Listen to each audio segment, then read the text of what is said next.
আর নিঃশ্বাস। লাইফে দুইটাই ইম্পর্টেন্ট। বিশ্বাস হারালে কখনো বিশ্বাস ফিরে পাওয়া যায় না।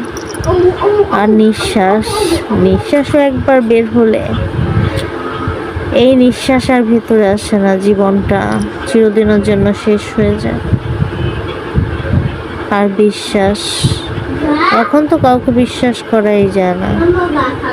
কোনটা মুখোশ আর কোনটা সত্য, আসল নকলের মধ্যে মানে কোনটা যে আসল বোঝা বড় দায়।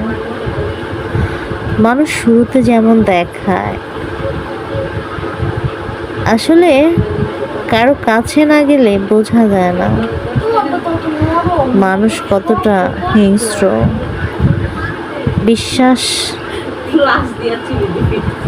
গড়তে লাগে অনেক সময়, কিন্তু বিশ্বাসটা ভাঙতে লাগে না 1 সেকেন্ড।